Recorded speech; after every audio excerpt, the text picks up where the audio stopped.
नमस्कार. परिपूर्ण गृहिणीमध्ये तुम्हा सर्वांचं स्वागत आहे. काही वेळेला काय होतं तर आपण कितीही प्रिकॉशन घेतलं तरी आपला खोकला जात नाही.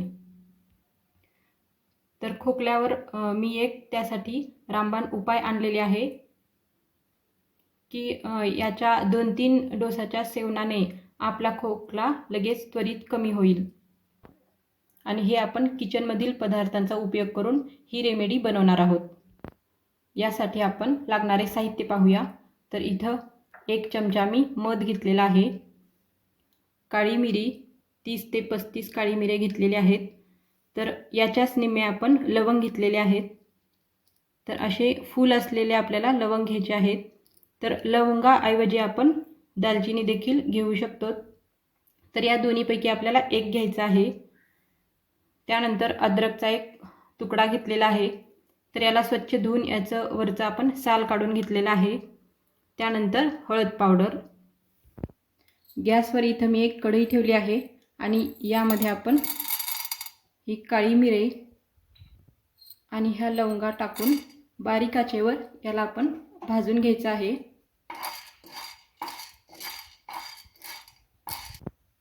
हे पहा, थोडा वेळ आपण हे भाजून घेतलेलं आहे. लवंगाचा कलर देखील चेंज झालेला आहे. तर एका वाटीमध्ये आपण काढून थोडंसं थंड होऊ द्यायचं आहे. गॅस आपण बंद केलेला आहे, पण ही कढई गरम असल्यामुळे यामध्ये थोडा वेळ आपण हे अद्रक ठेवायचं आहे. एका खलबत्त्यामध्ये आपण हे मिरे आणि लवंग टाकून हे वाटून घ्यायचं आहे. हे पहा, अशा पद्धतीने आपण हे वाटून घेतलेलं आहे. तर एका वाटीमध्ये आपण हे काढून घेऊया. तर हे आपण कमी प्रमाणात केलेलं आहे. जर तुम्हाला जास्त प्रमाणात करायचं असेल तर मिरी आणि लवंग जास्त प्रमाणात घेऊन ते आपण मिक्सरला देखील वाटून घेऊन ते एका काचेच्या भरणीमध्ये आपण ठेवू शकतो. हे अद्रक थोडंसं आपण कोमट करून घेतलेलं आहे. तर असं केल्यामुळे याचा रस लवकर निघतो. तर याला आपण खिसून घ्यायचं आहे. इथे मी एक सुती कपडा घेतलेला आहे आणि यामध्ये आपण हे किसलेलं अद्रक टाकून याचा रस काढून घेणार आहोत.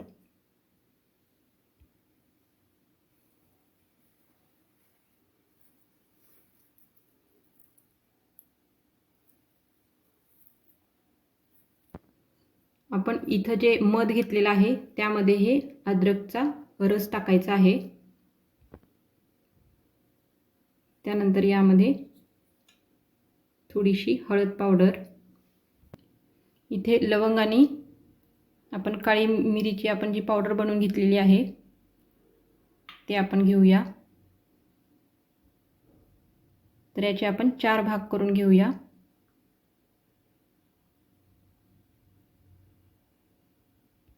आपल्याला लहान मुलांना द्यायचा असेल तर ह्याचा 1 भाग फक्त लहान मुलांना द्यायचा आहे आणि मोठ्यांना जर द्यायचा असेल तर इतकं प्रमाण आपल्याला हे घ्यायचं आहे. तर हे आपण ह्या वाटीमध्ये टाकून घेऊया. आता हे सर्व पदार्थ टाकल्यानंतर हे सर्व मिक्स करून घ्यायचं आहे. तर अशा पद्धतीचं हे खोकल्यावर छानपैकी घरगुती औषध हे बनून तयार आहे.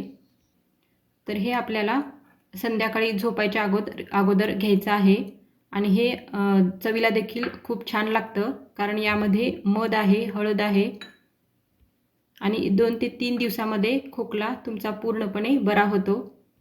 तर ही रेमेडी तुम्ही नक्कीच ट्राय करा आणि तुमचा रिझल्ट कमेंट बॉक्समध्ये नक्की कळवा. तर आजचा हा व्हिडिओ आवडला असेल तर व्हिडिओला लाईक करा, शेअर करा आणि चॅनलवर नवीन असाल तर चॅनलला सबस्क्राईब करून बेल आयकॉनला क्लिक करा. धन्यवाद.